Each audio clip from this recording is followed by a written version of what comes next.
మనోజ్, నువ్వు నా బిడ్డవి. లక్ష్మీ ప్రసన్న, విష్ణువర్ధన్ బాబు, మనోజ్ కుమార్. నిన్ను ఎలా పెంచానురా నేను? అందరికంటే నిన్నే గారాభంగా పెంచానురా. నీకే ఎక్కువ ఖర్చు పెట్టి చదివించాలని ప్రయత్నం చేశానురా.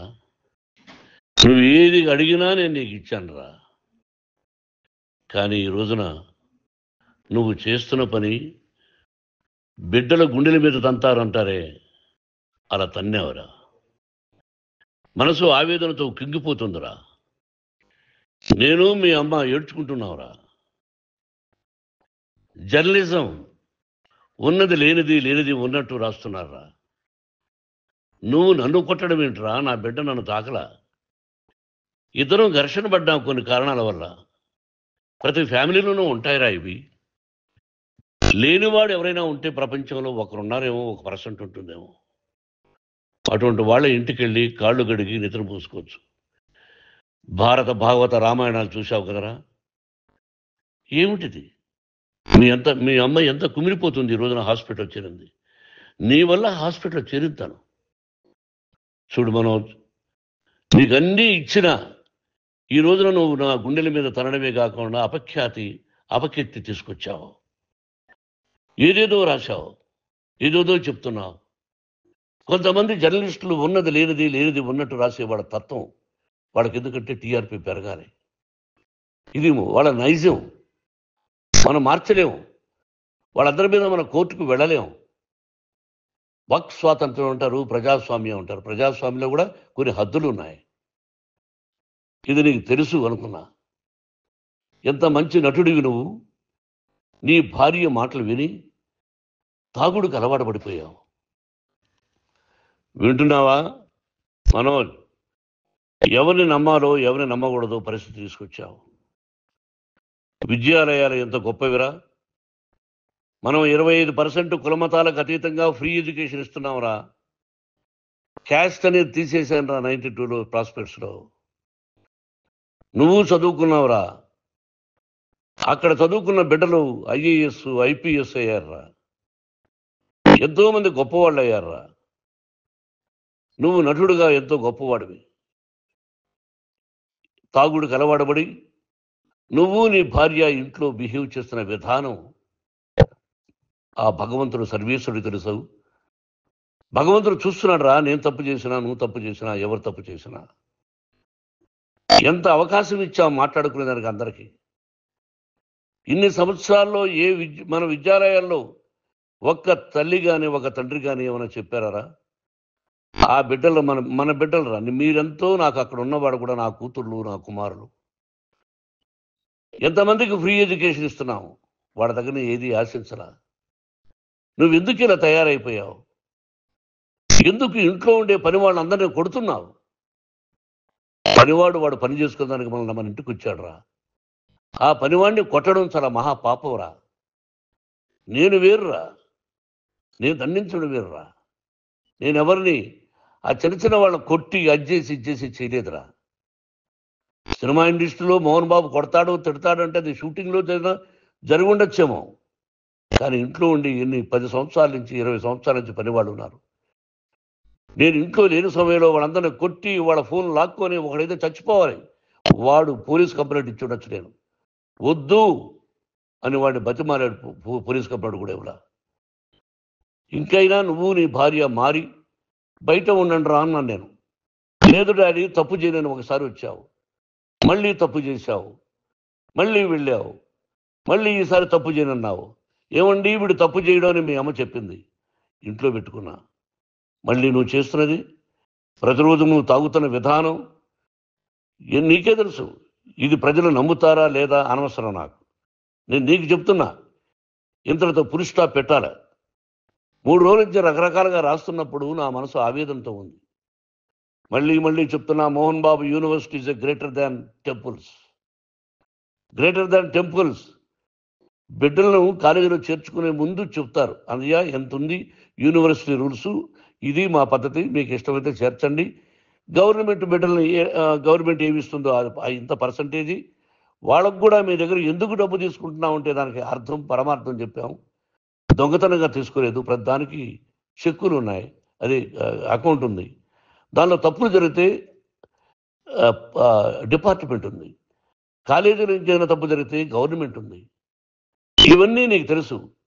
ఈ రోజున ప్రపంచంలోనే నెంబర్ 1గా చేయాలని మీ అన్న కష్టపడి ఇతర దేశాల్లో నెంబర్ 1 యూనివర్సిటీ టైఅప్ చేశాడు.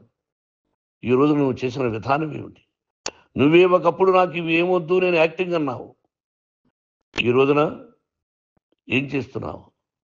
విద్యాలయాల మీద పడ్డావు. తల్లిదండ్రులు చాలా గొప్పవాళ్ళరా.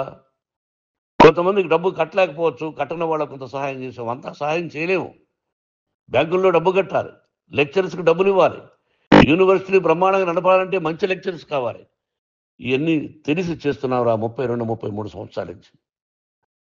అది పక్కన పెడితే అందరినీ కొట్టడానికి వస్తావు. మీ అన్నం తిడతావు.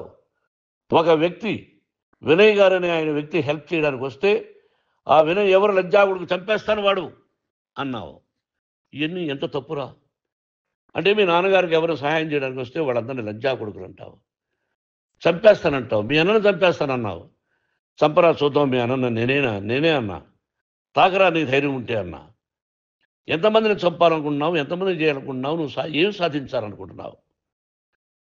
ఆలోచించుకో. ఈ ఇంట్లోకి అడుగు పెట్టడానికి నీకు అధికారం లేదు. ఇది నా కష్టార్జితం. మా నాన్నగారు 10 రూపాయలు 10 పైసలు కూడా ఇవ్వలేదురా. మంచి జన్మనిచ్చాడు మా నాన్నగారు. మద్రాసుకు వెళ్ళి వీధుల్లో అడుగు తిన్నాను రా. ఒక పూట కూడా భోజనం లేకుండా అడుగు తిన్నాను రా. న్యాయంగా మోహన్ బాబు తిడతాడు కొడతాడంటారు కానీ మోసగడనం లేదురా. నీట్ పార్లమెంటేరియన్గా బయట వచ్చాను రా. నువ్వు నా పరువు ప్రఖ్యాతులు మంట కలిపావు.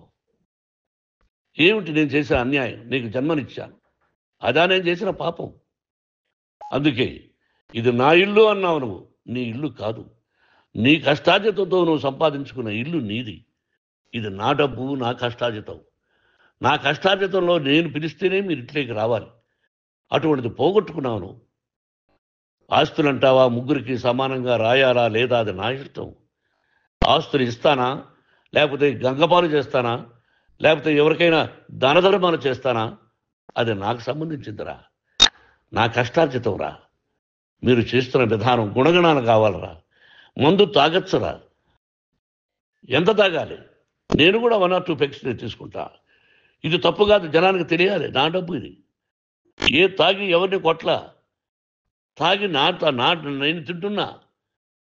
అది ప్రజలకు అక్కర్లా. నేను తప్పు చేస్తేనే ప్రజలకు కావాలా. ఇవన్నీ ఉన్నాయిరా. ఇవన్నీ తెలుసుకో. జర్నలిస్ట్ సోదరులారా, మీకు నా గతాన్ని తెలుసు, నా భవిష్యత్తు, నేను ఎక్కడి నుంచి వచ్చాను కూడా మీకు తెలుసు. ఈ రోజున మీరు రాస్తున్న విధానం, నా బిడ్డ నన్ను కొట్టాడన్నారు. ఎంత తప్పు! ఈ రోజున నా బిడ్డ మీద కోపంతో అవును చెప్పచ్చు. కాదు, వాడు నా మీద చెయ్యెత్తలేదు. నేను ఘర్షణ పడ్డాం. ఘర్షణ వేరు, కొట్టుకోవడం వేరు. గాయాలతో హాస్పిటల్కి వచ్చి కుంటుకుంటుగా నడిచాడు. మళ్ళీ ఏమని పోలీస్ స్టేషన్కి వెళ్ళి చెప్పాడు. ఎవరో 2 ఉన్నారు, వాళ్ళిద్దరూ నా మీద దాడి చేశారన్నాడు. నా ఇంట్లో పనిచేస్తున్న వ్యక్తుల గురించి పోలీస్ స్టేషన్కి వెళ్ళి చెప్పవలసిన అవసరం అతనికి లేదు, హక్కు లేదు. పోలీస్ డిపార్ట్మెంట్ కూడా తెలుసుకోవాల్సిన విషయం. నా ఇంట్లో ఉండే వర్కర్స్ మీద నేను కంప్లైంట్ ఇవ్వాలి. నువ్వు పర్మిషన్ లేకుండా నా ఇంట్లోకి నువ్వు చొరబడి ఇల్లు నాదంటూ ఇంట్లో పనిచేస్తున్న వర్కర్స్ మీద కంప్లైంట్ ఇచ్చావు. అది ఎంతవరకు పోలీసు న్యాయమో రూల్సో చూద్దాం. పోలీస్ డిపార్ట్మెంట్ ఇంటికి వచ్చింది. వాళ్ళకి రాశాను ఉత్తరం, అయ్యా నేను సీనియర్ సిటిజన్ని, నాకు రక్షణ లేకుండా ఉంది, నా బిడ్డ వల్ల నా ఇంట్లో నుంచి నా బిడ్డను పంపించేసింది, ఇది నా ఇల్లని. వాళ్ళు నాకు సమాధానం ఇవ్వలేదు. ఇవ్వకపోగా ఎవరిని పట్టించుకోలేదు.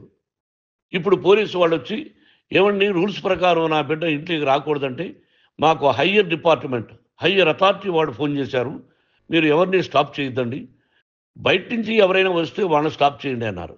2 రోజుల నుంచి 10 మంది 20 మంది వస్తున్నారు. వాళ్ళు అలా చూస్తూ నిలబడ్డారు. వాళ్ళు ఫోటోలు తీసుకున్నారు, వాళ్ళ మీద మళ్ళీ వదిలేస్తున్నారు. ఎవరిని నిందించాలి? But I give respect to the police department.